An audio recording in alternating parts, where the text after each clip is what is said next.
Hello and welcome to UPSC Gyan friends. आज की इस वीडियो में हम देखेंगे फंडामेंटल ड्यूटीज़। इससे पहले हमने कॉन्स्टिट्यूशन को स्टार्ट किया था, कॉन्स्टिट्यूशनल डेवलपमेंट से स्टार्ट किया था हमने। फिर हमने कॉन्स्टिट्यूशनल फ्रेमवर्क पढ़ाया, फिर यूनियन एंड हिस्ट्री भी पढ़ाया था हमने, स्टेट यूनियन, ये सारे हो गए थे। एंड फंडामेंटल राइट बताया हमने, डीपीएसपी बताया है। और अब हम आए हैं सीधे फंडामेंटल ड्यूटीज पे। तो आप कहोगे सिटीजनशिप क्यों छोड़ दिया? भाई सिटीजनशिप से कई अभी तक यूपीएससी में कहीं कोई सवाल आए नहीं है, तो इसलिए हमने उसे छोड़ रखा है। ओके, तो अगर आप ये वीडियो पहली बार देख रहे हैं तो आई वुड रिक्वेस्ट यू कि आप प्लेलिस्ट में जाके, जो ऑलरेडी वीडियो अपलोड हो चुके हैं तो आप वहाँ जाके देख सकते हैं, या फिर डिस्क्रिप्शन में आपको प्लेलिस्ट का लिंक दे दिया जाएगा। अगर आप इसका पीडीएफ लेना चाहते हैं तो आप हमारे टेलीग्राम चैनल को ज्वाइन करें, डिस्क्रिप्शन में लिंक है। एंड पहली बार हमारे चैनल पे हैं तो इसे सब्सक्राइब जरूर कर लें एंड अपने फ्रेंड्स के साथ भी शेयर करें। तो मैं आपको आज इस तरीके से फंडामेंटल ड्यूटीज पढ़ाऊंगा। इस तरीके से आपने पहले कभी पढ़ा नहीं होगा, काफ़ी मज़ेदार वे में पढ़ाऊंगा। और ये प्रीलिम्स के पर्सपेक्टिव से हम पढ़ेंगे। ओके, ज़्यादा एनालिसिस डेप्थ में जाके नहीं करेंगे, कुछ चीज़ों को छोड़ के हम करेंगे जो कि मेंस के पर्सपेक्टिव से महत्वपूर्ण है। ओके, तो आप इस वीडियो को अंत तक देखें, बिना स्किप किए देखें, बहुत मजा आएगा आपको। ओके, तो सबसे पहले फंडामेंटल ड्यूटीज के बारे में बात करते हैं कि फंडामेंटल ड्यूटीज जिसका मतलब होता है मूल कर्तव्य। तो क्या सबसे पहला सवाल ये आता है कि जब हमारे कॉन्स्टिट्यूशन में, हमारे देश में कॉन्स्टिट्यूशन पड़ा है, वो वर्ल्ड का सब लार्जेस्ट कॉन्स्टिट्यूशन है, बहुत सारे रूल्स हैं, लॉज हैं। इससे पहले फंडामेंटल राइट था। तो क्या ओरिजिनल जो कॉन्स्टिट्यूशन था उसमें फंडामेंटल ड्यूटीज था क्या? आपसे ये पूछा जा सकता है सवाल कि निम्नलिखित में से कौन सा वास्तविक संविधान में नहीं था या मूल संविधान में नहीं था। तो फंडामेंटल ड्यूटीज बेसिकली मतलब ओरिजिनल जो कॉन्स्टिट्यूशन हमारा जब बना, ठीक है, जब बना था, जब फाइनल हो गया था 1949 में बन के तैयार हो चुका था ये, तो उसमें ये नहीं था। उन समय जो हमारे फाउंडिंग फादर थे एंड कॉन्स्टिट्यूशन मेकर थे, उन्होंने इसकी ज़रूरत समझी नहीं, इस वजह से इसमें नहीं रखा गया था। ओके, तो फिर बाद में इसमें इसे ज़रूरत पड़ी, तब फिर फंडामेंटल ड्यूटीज लाया गया। तो उसके बारे में अब हम बात करते हैं कि फंडामेंटल ड्यूटीज है। तो देख सकते हैं भाई साहब, किसी के मतलब ये क्या होता है, फंडामेंटल ड्यूटीज क्या होता है, जो होते हैं उसे हम इसमें बढ़िया से समझेंगे। ओके, तो सबसे पहले चलते हैं फंडामेंटल ड्यूटीज की तरफ। तो जो हमारा फर्स्ट पॉइंट है, ये एज इट इज एक बार यूपीएससी में ये सवाल ऑप्शन यही था क्वेश्चन में, ठीक है, तो यही लाइन थी बिल्कुल। तो ये कहता क्या है कि मूल अधिकार जो होते हैं, मूल कर्तव्य जो होते हैं, और जो मूल अधिकार होते हैं, राइट्स का यहाँ पे मतलब है फंडामेंटल राइट्स से, राइट्स का मतलब यहाँ पे फंडामेंटल राइट्स से है, और ड्यूटीज का मतलब फंडामेंटल ड्यूटीज से। ये यहाँ पे आप ऐसे देखें, fundamental rights and this is fundamental duties. तो कहते हैं कि ये जो सिटीजन होते हैं हमारे देश में ना, उनके लिए है, और ये को रिलेटिव एंड इनसेपरेबल है। मतलब ये जो है ये आपस में संबंधित हैं एक दूसरे से, ठीक है, और अविभाज्य, इनसेपरेबल मतलब इट इज नॉट सेपरेबल। आप इससे सेपरेट नहीं कर सकते हैं, ठीक है। इसे अगर आपने सेपरेट कर दिया तो दोनों में से किसी का कोई एक इसेंस रहेगा ही नहीं ना, तो इस वजह से ये इसे इनसेपरेबल कहा जाता है। इनसेपरेबल एंड को रिलेटिव, समझ गए आप?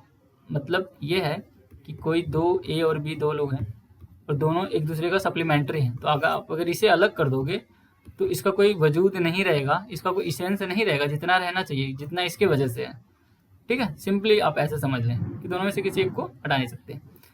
तो ये है, तो इसे ये कह सकते हैं कि राइट्स और ड्यूटीज जो हैं वो इनसेपरेबल हैं, को रिलेटिव हैं। जैसे मैंने पहले बताया कि ओरिजिनल कॉन्स्टिट्यूशन जो था उसमें सिर्फ और सिर्फ फंडामेंटल राइट्स थे, फंडामेंटल ड्यूटीज नहीं थे।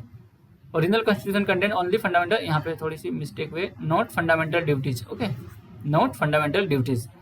अब इसे, तो जब कोई चीज़ संविधान में नहीं होता है तो उसे ऐड कैसे करते हैं? उसका ऐड करने का प्रोविजन क्या है? Constitutional amendment. संविधान में क्या करते हैं? संशोधन करते हैं। तो अगला जो टॉपिक हमारा संविधान संशोधन ही होगा, तो उसमें बताएंगे कि संविधान संशोधन होता कैसे, कैसे नए रूल्स बनते हैं और हमारे संविधान में कैसे ऐड होते हैं, उनके प्रोसीजर क्या क्या हैं, इन सब को जानेंगे। तो इसके लिए क्या हुआ था कि स्वर्ण सिंह समिति का गठन किया गया था। सरदार स्वर्ण सिंह उनका पूरा नाम था। ओके, सरदार स्वर्ण सिंह, ये नाम याद रखें। सीधा सीधा क्वेश्चन आपसे पूछा जा सकता है कि सरदार स्वर्ण सिंह कमेटी किससे संबंधित है? फंडामेंटल राइट से, डीपीएसपी से, फंडामेंटल ड्यूटीज से, और इस तरह से सिटीजनशिप के प्रोविजन से, तो आप अपना आंसर इजीली चुन पाएंगे। ठीक है, तो ये सोने सिंह कमेटी इन्होंने रिकमेंड किया था। अभी रिकमेंड इसकी जरूरत कब पड़ी थी, तो आप सबको पता है कि 1975 में जब इंदिरा गांधी की सरकार थी, ठीक है, इंदिरा गांधी की जब सरकार थी तो हमारे देश में लगा था इमरजेंसी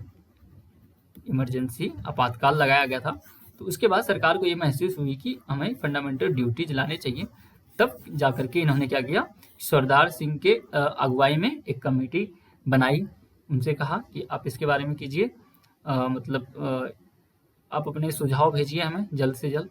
तो ये क्या हुआ कि उन्होंने ये किया। तो ये जो प्रोविजन था इसे लाया गया था कहाँ से, ये हमारे संविधान में इंस्पायर्ड है यूएसएसआर के संविधान से। यूएसएसआर जो आज का रसिया है, इसका नाम पहले यूएसएसआर था, विघटन हुआ था इसका जब, तो फिर ये रसिया बन गया। ओके, तो तीसरा क्वेश्चन आपके पास ये है कि इसका सोर्स कौन सा है, कंट्री सोर्स क्या है, तो सोर्स है यूएसएसआर। ओके, तो ये इसका थोड़ा आपने बैकग्राउंड समझा। ओके, तो और फिर इसमें यह है कि जो बहुत सारे मेजर डेमोक्रेटिक कंट्री हैं जैसे USA, Canada, France, Germany, Australia, यहाँ पे कोई नहीं है, मतलब ये ड्यूटीज जो हैं फंडामेंटल ड्यूटीज इनके संविधान में है नहीं। लेकिन क्या है ना कि इनमें नहीं है, पर जापान एक मतलब ऐसा देश है, एकमात्र है, संभवतः ऐसा कहा जाता है कि एकमात्र ऐसा देश है जो कि संविधान में नागरिकों के मूल कर्तव्य को रखा है, फिर भारत ने रखा। तो ये भी याद रखें, यहाँ पे जापान एकमात्र कंट्री है, ये संभवतः। ठीक है, तो प्रेडिक्टेबल है ये थोड़ा सा। ओके, तो इसलिए मैंने इसे लिखा नहीं, यहाँ पे मैंने बता दिया आपको। और साथ ही साथ जितने भी इसके विपरीत अगर देखें कि जितने भी सोशलिस्ट कंट्री मतलब समाजवादी देश हैं, ठीक है, उन्होंने क्या किया है कि इक्वल इम्पोर्टेंस दिया है फंडामेंटल राइट को और फंडामेंटल ड्यूटीज को। ठीक है, तो ये जो है मैंने जो पहली लाइन मैंने पढ़ी है, पहली लाइन कहाँ गया, ओके, तो मैं थोड़ा सा कलर चेंज कर लूँ इसका।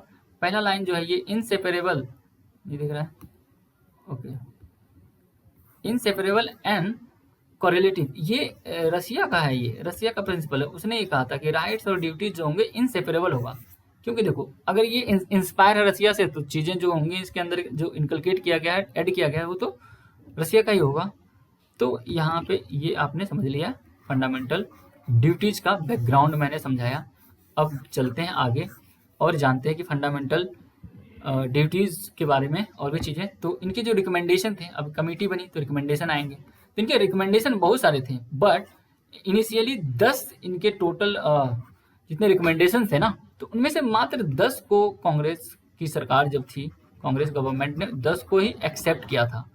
ठीक है, तो ये जो कमेटी थी 1976 में कॉन्स्टिट्यूट किया गया। ओके, आप इसे बिल्कुल याद रखें, फैक्ट है।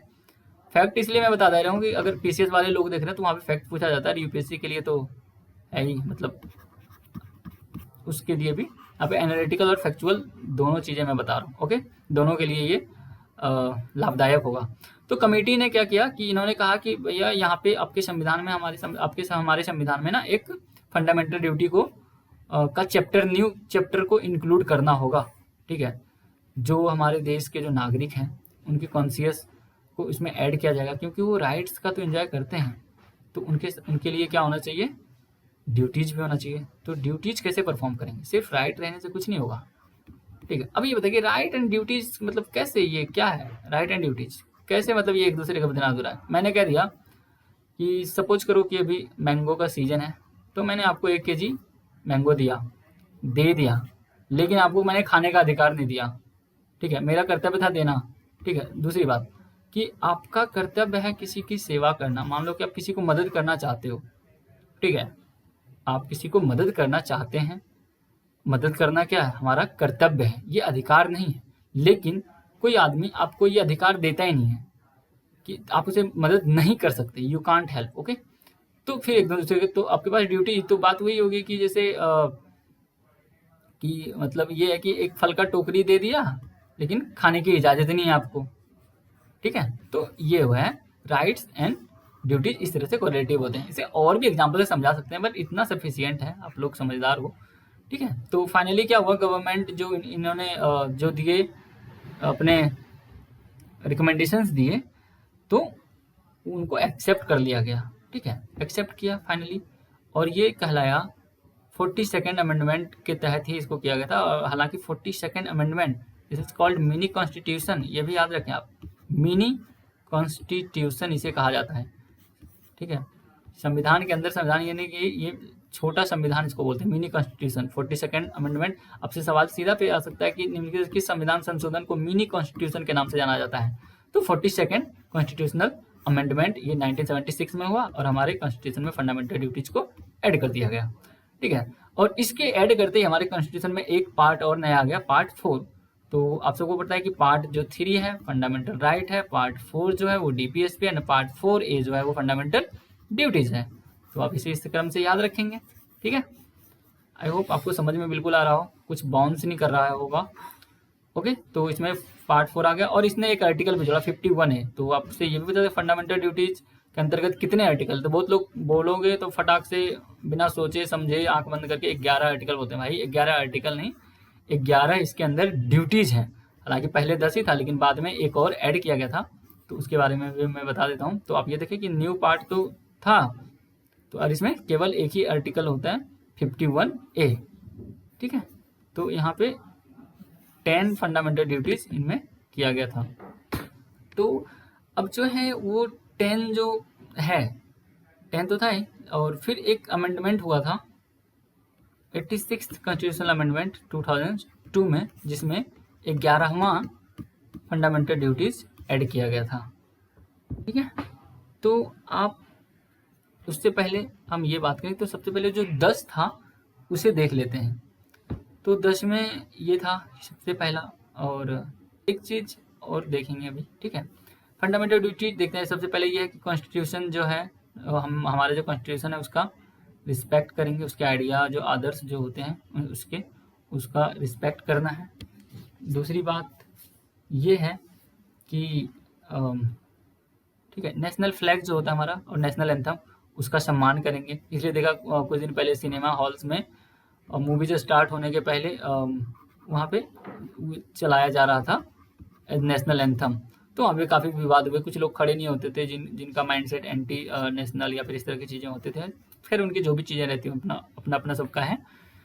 ठीक है, फिर ये कह रहा है कि जो सेक्युलरिज्म का जो आइडिया होता है, डेमोक्रेसी का जो आइडिया होता है, नॉन वायलेंस का जो आइडिया होता है, मतलब धर्मनिरपेक्षता, लोकतंत्र और जो अहिंसा है, उसके आइडिया को रियलाइज करेंगे और उसको फॉलो करेंगे। जो ये इसेंशियल आइडियाज है। नॉन वायलेंस सबको पता है, नॉन वायलेंस का नाम लेते ही मतलब गांधी जी का नाम आ जाता है। फिर करें कल्चर और हेरिटेज, जो हमारे देश का संस्कृति और विरासत जो है उसको प्रिजर्व करना। फिर नेक्स्ट है कि हमारे देश की स्वतंत्रता, संप्रभुता, सत्यनिष्ठ मतलब एकता, अखंडता जो भी है उनको प्रोटेक्ट करेंगे। पब्लिक प्रॉपर्टी जो है उसका सेफगार्ड होना चाहिए, उसका सुरक्षा करना हमारा कर्तव्य है। तो अक्सर लोग करते नहीं है, मतलब कभी कभी ऐसी हैरान करने वाली चीज़ें मिलती है ना, तो आप हंसी आती है लेकिन गुस्सा भी आता है। एक बार कहीं मैं बस में जा रहा था, तो एक व्यक्ति मेरे बगल में बैठे थे। अब वो फ़ोन पे बात कर रहे हैं, फ़ोन पे बात करते करते बस नहीं थी, बस की सीट वो खरोच रहे थे। ठीक है, उन्होंने सीट की कवर फाड़ दी। मैंने कहा भाई क्यों कर रहे हो? कह रहे मन नहीं लग रहा। मैंने कहा मन नहीं लग रहा, आपके सर के ऊपर कोई तलवार चलाएगा तो अच्छा लगेगा? तो फिर आप ऐसे क्यों कर रहे हो? मैंने कहा आपको पता है ये पब्लिक प्रॉपर्टी है गवर्नमेंट के, तो इसका मतलब ये कि आप बैठ के जाओ तो घर लेके चले जाओगे, बस ऐसे थोड़ी होता भाई। तो इस चीज़ को रियलाइज़ कराओ। तो उन्हें बताया, तो बोला कि अच्छा ठीक है। उन्होंने फिर सॉरी कहा। तो कई बार ये इसलिए मैं कह रहा हूँ कि आप उन्हें अगर टोकोगे नहीं तो उन्हें रियलाइज़ नहीं होगा। कुछ लोगों को लगता है अरे कर रहा है, करने दो, क्या मतलब है? मतलब है भाई, अगर रियलाइज़ हो जाएगा तो दोबारा नहीं करेंगे वो। ठीक है, फिर ये कह रहा है कि जो हमारे कॉस्ट ऑफ लाइफ जो होते हैं उसको डिफेंड करना है। ठीक है, देश की रक्षा करना है। जब देश को ज़रूरत पड़े आपकी तो जाएंगे, जैसे वॉर होता है तो वहाँ पे आपको सहयोग करना है, किसी भी तरह से आप वॉर ना करें। जो जितने साधन आप दे सकते हैं, नेचुरल रिसोर्सेज को प्रोटेक्ट करना, डॉरी को अवॉइड करना, गैम्बलिंग, जुआ, ये सब जो सोशल इविल्स हैं इनको समाप्त करना। ठीक है, और इसमें जो है, और इसमें एक चीज़ और भी है, जो हमारे देश में महिलाएं होती हैं, ठीक है, उनकी जो इंटिटी होती है उनका भी सम्मान करना है। इसमें बहुत सारी चीज़ें हैं जो कि लोग मतलब फॉलो नहीं करते हैं। साइंटिफिक टेम्परामेंट को बढ़ाना है, to strive towards excellence respective aspects of the activities of the individual, उनको भी वो करना है। तो इसमें ये चीज़ें हैं। तो आप ये देखें कैसे साइंटिफिक टेम्परामेंट को करेंगे, ठीक है। तो और जो सबसे आखिरी वाला था 86 में था कि 6 से 14 वर्ष 6 to 14 ईयर्स के जितने भी बच्चे हैं, ठीक है, तो उनके अभिभावक का, उनके पेरेंट का ये दायित्व होगा, ठीक है, कि उनको मतलब एजुकेशन का अपॉर्चुनिटी दिया जाए, ठीक है, उनको पढ़ाने के लिए प्रमोट करें। और ये 2002 में ऐड किया गया था, ठीक है। तो ये कुल 11 जो हैं, ओके, तो ये 11 हो गए आपके फंडामेंटल ड्यूटीज। तो अब बात करते हैं कि इसका स्पेसिफिकेशन क्या है, फीचर्स क्या है इसके फीचर्स क्या है, features of the fundamental duties. तो फीचर्स में इसका पहला फीचर्स ये है कि ये एथिकल है, ठीक है, ये एथिकल ड्यूटी है, एथिकल एंड मोरल ड्यूटी है, ये मोरल ड्यूटी है। ये एथिकल और मोरल क्या होता है, मतलब नैतिक कर्तव्य है हमारा, ठीक है, ये हमारा नैतिक कर्तव्य है, ये इसके लिए हम बाध्य नहीं है। दूसरी बात ये है कि जैसे फंडामेंटल राइट्स होते हैं तो ये फॉरेनर्स के लिए भी होते हैं और सिटीजन जो हमारे देश के होते हैं उनके लिए भी होते हैं, लेकिन फंडामेंटल ड्यूटीज जो हैं ये सिर्फ और सिर्फ इंडियन के लिए, ओनली फॉर इंडियंस हैं, ये सिर्फ और सिर्फ इंडियंस के लिए है।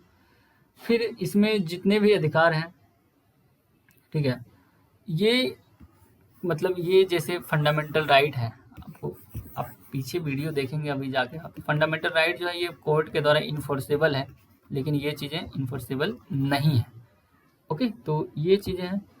और अब इसमें देखिए नैतिक कर्तव्य जो होता है वो क्या होता है, नैतिक कर्तव्य ये होता है कि आप जो हमारे स्वतंत्रता सेनानी थे, ठीक है, फ्रीडम फाइटर जो थे, उनके जो आइडियाज़ हैं उनको प्रिजर्व करना, उनको प्रोटेक्ट करना, उनको मानना, उनको फॉलो करना, ये हमारा नैतिक कर्तव्य है, ठीक है।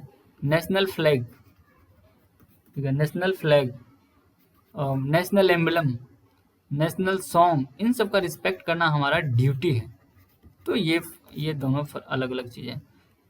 तो पॉलिटी जब आप पढ़ेंगे, सॉरी एथिक्स जब आप पढ़ेंगे तो वहाँ पे नैतिकता के बारे में और भी डिटेल से हम लोग बात करेंगे। नैतिकता का मतलब ये होता है कि आप अपने हित को साधने के लिए किसी दूसरों के हित को हानि ना पहुँचाएं, ओके। तो ये होता है नैतिकता का मतलब।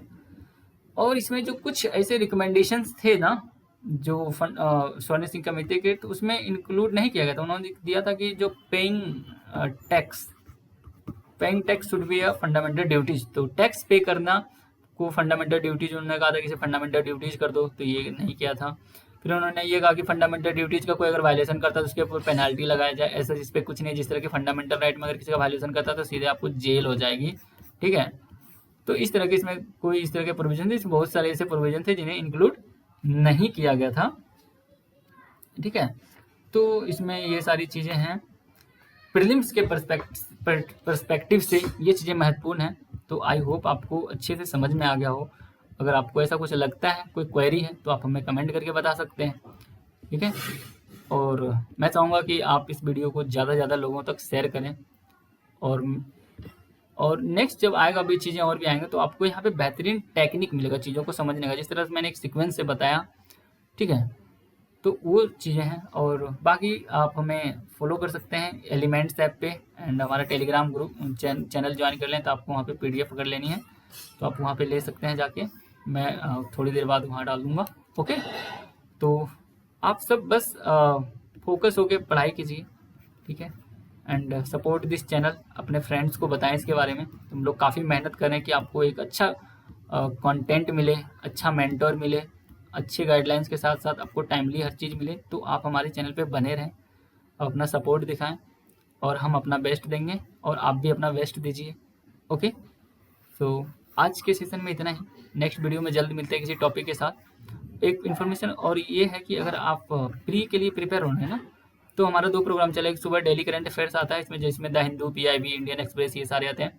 और शाम के 6 से 7 के बीच में कभी कभी अगर लेट हुआ तो 7 बजे के बाद भी आता, तो डेली ना प्रैक्टिस क्वेश्चन डालते हैं प्रीलिम्स के लिए, ठीक है। करंट अफेयर्स MCQ का सीरीज चलता है, तो आप उसे भी अवेल करें, टाइमली देखें और अपना एक्सपीरियंस बताएं। Okay, so thank you very much for discussion. Have an awesome day.